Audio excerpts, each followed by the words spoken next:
deal for them to do simply because of the wages that are on offer. However, if you look at the relationship between Manchester United and Borussia Dortmund, it's quite good. Because last season, you'll remember, they all organised the deal whereby Jadon Sancho went from Old Trafford to Borussia Dortmund. And look how well that worked out for Sancho. And in the end, look how well that worked out for United and, of course, for Borussia Dortmund as well. As far as Rashford's camp is concerned, we do know what's been happening. All of the communication so far has been done via them. It hasn't really been club to club yet. And they have been speaking to clubs in Italy, to clubs in Spain as well. As far as United are concerned, if they are to allow this guy to leave, they would prefer a straight loan. Get him playing football, get him to raise his market value, and then they can reassess Marcus Rashford's future in the summer. And while United accept that any kind of loan deal will involve them paying a huge portion of Marcus Rashford's wages, we'll talk about this a bit later on, but there are certain ways you can do these kind of deals where you can incentivise the wages, incentivise the performances, whereby the club who's allowing someone like Marcus Rashford to leave can still get good money for him. James, does Rashford need to go abroad? Is that going to be better for him than staying here, playing for another Premier League club? I think you'd have to say yes, really. It feels like it's a player that just needs rejuvenation in his life. He needs a fresh start. He needs a fresh focus. A lot of attention here in the UK, as we know, by the British media. We're talking about him here. He's filled the back pages for weeks now, it feels like, certainly since he decided to do that interview with Henry Winter. The opportunity to go abroad seems like that's a right fit. AC Milan, as Dharmesh mentioned originally, are interested in him, want to do a deal for him and have an opportunity to sign him. They've got an opportunity to sign one UK or Albanian player in this window. Now, that sounds really strange, but that's all down to non-EU players and Serie A regulations that they have. They can only make a certain amount of signings. So per season, normally they can sign 3 non-EU players plus 1 player from Britain or Albania. Now, that varies depending on what clubs have, how many non-EU players they've got in the squad already. So for AC Milan, for example, they made 2 signings in the summer. That was all they could make. They've only got this one little signing available to them, which is a British player. Hence why Marcus Rashford is one of the names mentioned. And it seems like that would be a good fit for him. So if it is at Manchester United, Antony, is he leaving? So we told you last week that clubs from Spain and Greece had approached Manchester United over the potential signing of Antony. We think it would probably be a loan deal at this stage. Well, I can tell you that the clubs that we've been told now are Real Betis and Olympiacos, who have made those inquiries. Now, in fairness to Antony, he's actually been featuring in nearly all of Ruben Amorim's squad, but he still hasn't started a Premier League game under Ruben Amorim. But not just that, he hadn't started a Premier League game under Erik ten Hag this season. So it seemed like Manchester United were edging towards, let's see if we can do some sort of deal to raise the market value. Clearly, United are not going to get anywhere near, if and when they decide to sell him permanently, the 80-odd million pounds that they spent on him to Ajax, 2 summers ago.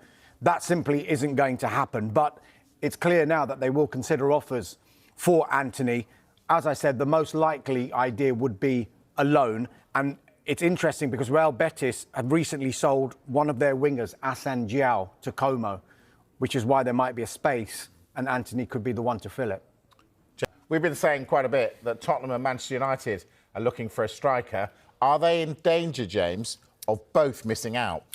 Look, there's a little bit of danger when they're looking at a player and potentially another club comes in. And we're talking about this man, Kolo Muani, again, been the talk of the transfer window pretty much daily. His name seems to be mentioned, but that's because moving parts to this are happening daily. Now, we understand Juventus are making a maximum effort possible to get the player on loan this season, and that's because they want to jumpstart those attempts by the likes of Tottenham, AC Milan and Manchester United in their attempts to get this player. Now, again, just talking about this player, PSG signed him for close to 90 million euros only 18 months ago. He's fallen out of favour, wasn't in the matchday squad for the last 3 matches.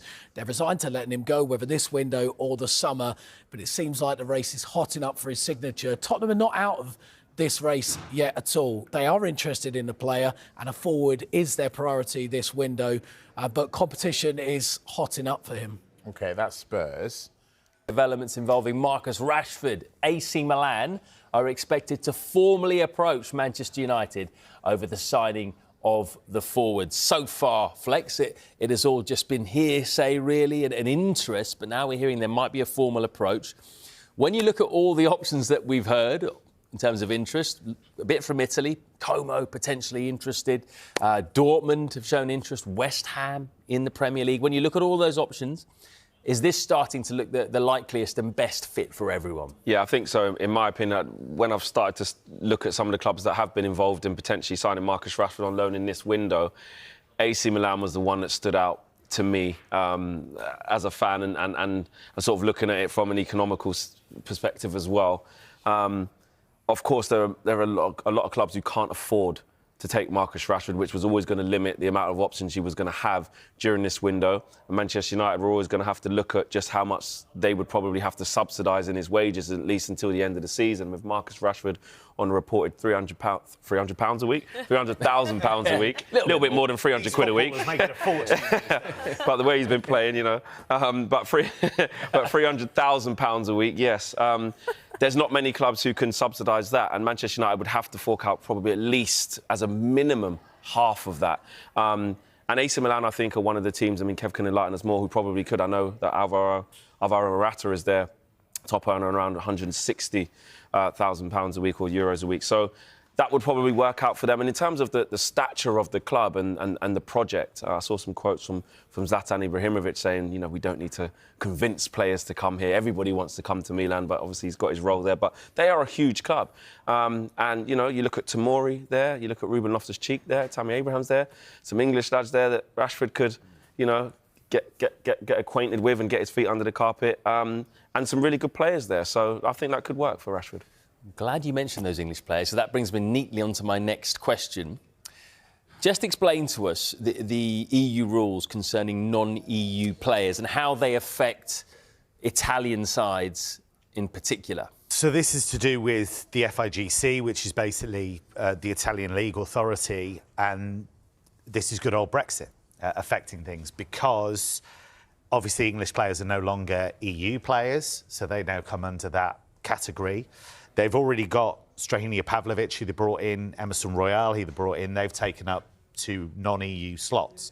However, to kind of soften the blow, there was an adjustment made to the rules whereby you can sign a bonus player from Britain or from Albania. So they've looked at non-EU countries and said, OK, you can sign an extra player, but you can't sign 2. So the situation that Milan are in is if they went for Marcus Rashford, that's fine, but they couldn't then go for Kyle Walker in the same window. So they would have to make a decision between who to pursue. And we are hearing that Rashford is the priority for AC Milan, not Kyle Walker.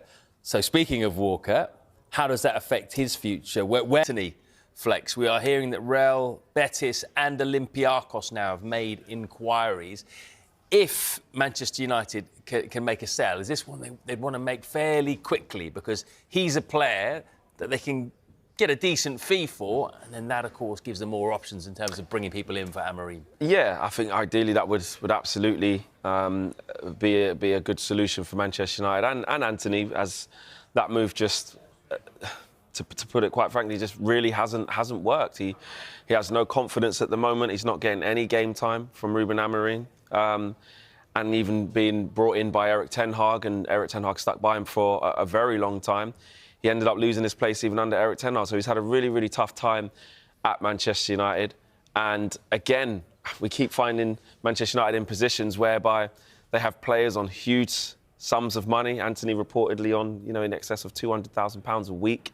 Again, in Europe, in January, it's very, very difficult to secure permanent moves, or again, without Manchester United subsidising a large part of that. But I think Ruben Amorim has made it clear that Antony's probably not going to be in his immediate plans. And I think if the right offer comes in for Antony that suits both the player and the club, I'm almost certain that Manchester United would accept it. Yeah, we heard about the Olympiacos interest a few days ago, actually. But what about Real Betis? Why do they want Antony? Well, I'd be surprised if they could do anything permanent. I think it would probably have to be a loan and probably, as Flex suggests, probably subsidised to some extent. But they're not scoring enough goals for a start. And I think there is a vacancy on the right-hand side of that team. Pablo Fornals, the former West Ham player, has played a lot of games in that position, hasn't maybe been as consistent as they'd have liked him to be. And I think he is the kind of dynamic player that can make a difference. I know people will laugh at that because they'll say he hasn't made an impact at all at Manchester United. But you take it back to the guy that didn't just play really well in the Eredivisie for Ajax, but also in the Champions League. I think that was the reason many people, including myself, thought this would work because he'd done it at a higher level in the Champions League. So for Betis, if they could bring him in on loan, give them a boost, get a few more goals in, creative-wise, I think that would help. Manchester United are about to make a signing. We are hearing Diego Leon, 17-year-old left wing-back from Paraguay, plays for Cerro Porteño in Paraguay. He's having a medical today ahead of finalising a pre-contract agreement for the summer. That looks like that's one for the future, probably 2, 3, 4 years' time. But, Molly, do you expect that to not be the only left wing-back that Manchester United sign this January? I'd be amazed if it was. I mean, Ruben Amorim's style of play, that 3-4-3 setup, they need high-energy wing-backs, quite frankly. I think, you know, both ends of the pitch. Diogo Dalot did a good job, in fairness, against Liverpool at Anfield, but I can't see him occupying that position on a full-time basis.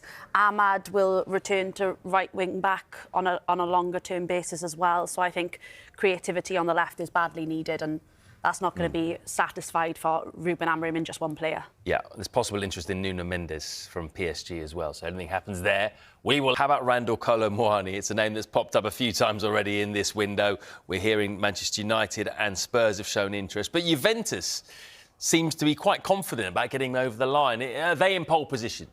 Well, that's the link that has been the most enduring one. That seems to be, from the reporting in France and Italy, the move that Kolo Muani himself is really interested in making. I think they need another forward. Juventus, no doubt about that. I think there's too much reliance on Vlahovic. I think as well, they're not winning enough games. Too many draws for Juventus. So he's the kind of dynamic player that I think could get them winning a few more games. So I think he'll certainly leave Paris. It's just a question of where. Why don't Arsenal go in for him? Yeah, I think they should, personally. I think, you know, we talked about him last week, didn't we, about what he could bring to a team. He could play through the middle, he could play wide, so he could play on that right-hand side in place of Saka. And I'm really surprised that Arsenal haven't even explored it, or at least we don't know that at this stage. Might done. Is that the question you were going to ask? I was just going to ask, in terms of Kolo Muani, we've heard a lot about him being multifaceted. He can play in multiple positions. For Arsenal, I think what they're crying out for is a definitive striker and a defensive player who can play on the left-hand side in terms of their strongest lineup. What is Kolo Muani's best position? Because we've seen him play in multiple positions, not just for France, but also for PSG. I think if you look at the way that he plays, there's a lot of movement across the line anyway. And I think even when he's played up front for Eintracht Frankfurt, for example, a lot of that was moving into wide areas as well. So he's not a focal point per se. You wouldn't just shove him up there and, you know, expect him to just kind of lead that line in that way. But I just think he's a top player. And I think at Paris it hasn't worked out. Luis Enrique doesn't fancy him. And so he needs a move, but I still believe the talent is absolutely there. Manchester United may need to get the approval of Jurgen Klopp to sign their replacement for Marcus Rashford after reportedly lining up a move for a Red Bull Salzburg forward.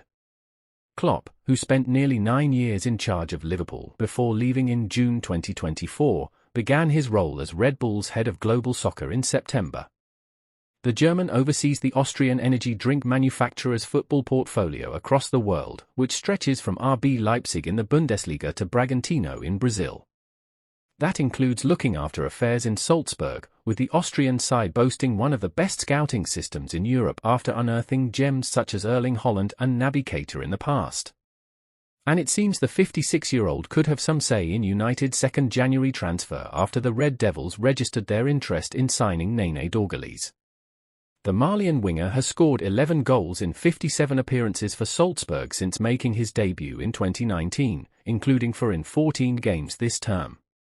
And the 22-year-old has been attracting interest from several European clubs, not least United, who are looking to strengthen on a tight budget in January. According to Fabrizio Romano, United have asked Salzburg for the conditions on a possible deal for Dorgeles, including the transfer fee and his salary. The left winger's arrival would surely spell the end of Rashford's time at Old Trafford, as the United outcast continues to weigh up a move away this month. He has since returned to the substitutes bench, but the absence of the England international on the pitch suggests he could go. Rashford has been tipped to leave after claiming he needed a new challenge in December, sparking rumours of a move away from his boyhood club. West Ham, Tottenham and Arsenal have all been credited with interest in Rashford, who has over 350 appearances in a United shirt. But the Premier League trio won't be alone if Rashford's representatives succeed in convincing United to let him leave, with talks with Borussia Dortmund and Juventus also taking place over his possible transfer this month. A loan move looks to be the most likely outcome, as Rashford's wage demands and transfer fee would normally scupper any January move. AC Milan are thought to be leading the chase. However, when he was drawn on Rashford leaving Old Trafford, Amorim admitted he doesn't know if he would be staying or going.